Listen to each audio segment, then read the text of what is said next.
Lucas Lima apresenta as últimas notícias de economia.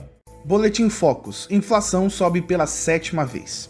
Previsão da inflação sobe novamente junto com a expectativa do PIB, já o câmbio e a meta da taxa Selic se mantêm estáveis. IPCA. A previsão para o índice de preços ao consumidor amplo sobe pela 7ª semana seguida, atingindo a marca de 5,24% ao ano, um crescimento de 0,9 ponto percentual comparado com a semana passada. PIB. E essa é a boa notícia. A estimativa para o Produto Interno Bruto cresce pela 5ª semana consecutiva e atinge a marca de 3,52% ao ano, representando uma subida de 0,7 pontos percentuais, comparado com a semana anterior. Taxa de câmbio. Já a expectativa para a taxa de câmbio, que equivale ao preço do dólar americano em reais, se mantém estável em 5,30, após cair semana passada. Taxa Selic. Pela 4ª semana seguida, a taxa Selic se mantém estável em 5,50% ao ano para 2021. O grande destaque é para os juros de longo prazo, que também se mantêm estáveis. Stone compra 2,5 bilhões de reais em ações do Banco Inter, empresa brasileira no setor de maquininhas de pagamento. Ela é listada na Nasdaq, uma das maiores bolsas dos Estados Unidos, e agora vai investir 2,5 bilhões de reais no Banco Inter, obtendo 4,99% da empresa, segundo o fato relevante divulgado nesta segunda-feira, dia 24. Com isso, a Stone estará junto aos controladores do Banco Inter e poderá ocupar um dos assentos no conselho do Banco Inter. Ao mesmo tempo, vai rolar um follow-on de ações do nosso querido Banco Inter, fora o desdobramento que já está em curso. A oferta de ações será primeiramente restrita para a Stone. O valor da Unity será de R$ 57,84 por ação. Voltando à participação da Stone agora no Banco Inter, também pretende se reorganizar para listar suas ações, as ações do Banco Inter, na Bolsa dos Estados Unidos e manter apenas BDRs, Brazilian Depository Receipt, aqui no Brasil. Quando você adquire um BDR, não está comprando diretamente as ações da empresa, mas sim investindo em títulos que representam esses ativos. O Banco Inter lá fora passará a se chamar Interplatform, e os acionistas atuais poderão migrar para as BDRs da empresa, ações classe A, ou ainda receber o valor. As informações ainda serão divulgadas. IPCA 15 registra alta de 0,44% no período. Nesta terça-feira, dia 25, o Instituto Brasileiro de Geografia e Estatística, IBGE, divulgou os dados do Índice de Preços ao Consumidor Amplo 15, IPCA 15. Nesse período entre abril e maio deste ano, o IPCA 15 registrou uma subida de preço de 0,44%, um resultado abaixo do esperado, que segundo a Refinitiv, a previsão era que esse número fosse de 0,55%.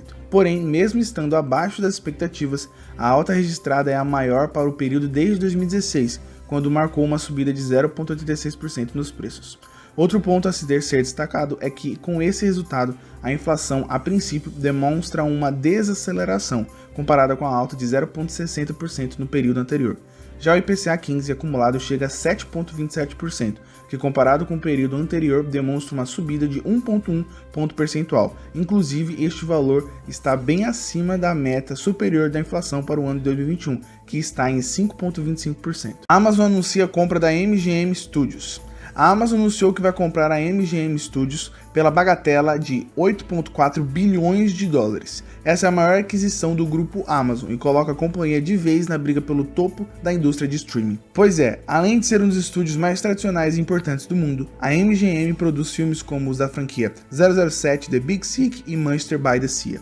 Além disso, o futuro do Senhor dos Anéis também passa pelas mãos da MGM, dentre outros títulos celebrados no cinema e na TV. O estúdio, que chegou a declarar falência em 2010, vinha buscando compradores há anos e a jornada finalmente terminou com a canetada do time do Bezos. Além de reforçar sua posição no mercado de entretenimento americano, a Amazon dá o papo reto na concorrência e mostra que quer mesmo liderar o setor de streaming. Azul e Latam, será que vai dar casamento? Desde agosto do ano passado, a Azul e a Latam tiveram um acordo de compartilhamento de voos em meio aos momentos mais críticos da pandemia. No começo dessa semana, a Latam anunciou o fim desse compartilhamento devido a um desempenho menor do que as expectativas. Agora a Latam Group tem resistido às intenções da Azul de consolidar a compra e a operação da Latam, sua até então rival do Brasil. Embora não haja proposta formal até o momento, nada poderá ser oficializado antes da Latam apresentar de maneira oficial seu plano de recuperação aos credores. O presidente da empresa diz que não pretende se desfazer de sua operação no Brasil. Segundo ele, a força da Latam está na complementariedade das operações em diferentes países. A Azul divulgou que a consolidação do setor é uma tendência no pós-pandemia e se posiciona interessada em uma posição forte para o processo. Mas o presidente da Latam ainda disse que não houve conversas a respeito da venda da empresa. Ainda nessa linha, a Latam deve apresentar seu plano de recuperação judicial à justiça até o final do mês de julho, em Nova York. Advogados que representam credores da Latam no Brasil explicam que, em meio ao cenário de recuperação da Latam, o processo de compra pela Azul passa a ser mais complexo, mas ainda assim é possível. Insider Trading na Marfrig.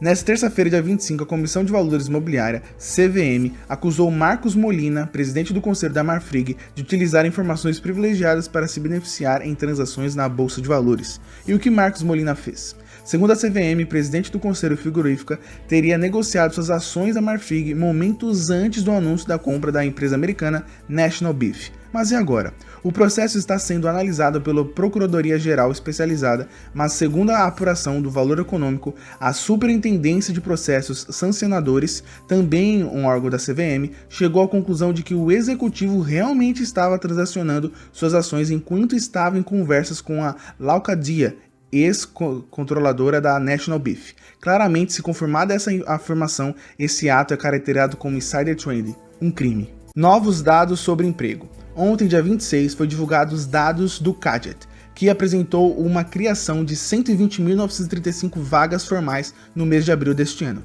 Cadget é a sigla para Cadastro Geral de Empregados e Desempregados. É um relatório criado com o objetivo de levantar os dados de quantas pessoas foram admitidas e demitidas no Brasil em um determinado período.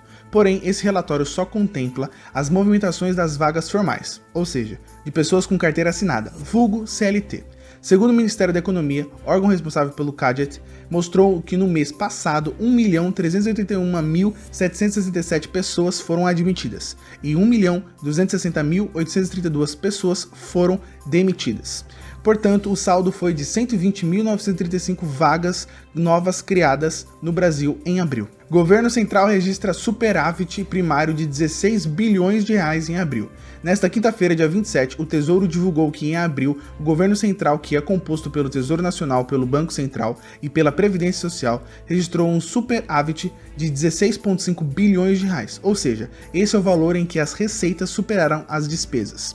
Esse resultado de abril deste ano, de acordo com os dados oficiais, foi o melhor para o mês de abril nos últimos 7 anos, desde 2014, em que houve mais de 23 bilhões de reais de saldo positivo.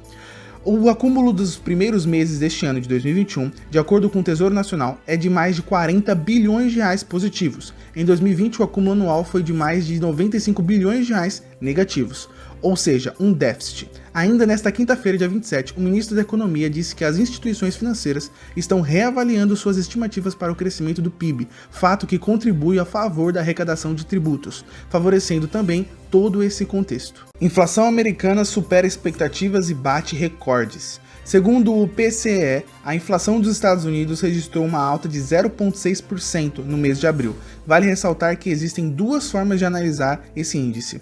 O primeiro é chamado de índice cheio, o qual registrou uma alta de 3,6% entre abril do ano passado até abril deste ano. O esperado pelo mercado era de 3,5%. Esta marca é maior desde a crise do subprime em 2008. A segunda forma de analisar é através do nomeado núcleo de inflação, que não considera os preços de alimentação e combustíveis. Registrou um aumento nos preços no mês de abril de 0,7%, também acima do esperado pelo Refinitiv, que divulgou uma expectativa de 0,6%. Já olhando na base anual, o crescimento foi de 3,1%, extrapolando os 2,9% esperados pelo mercado, atingindo o maior nível desde 1992.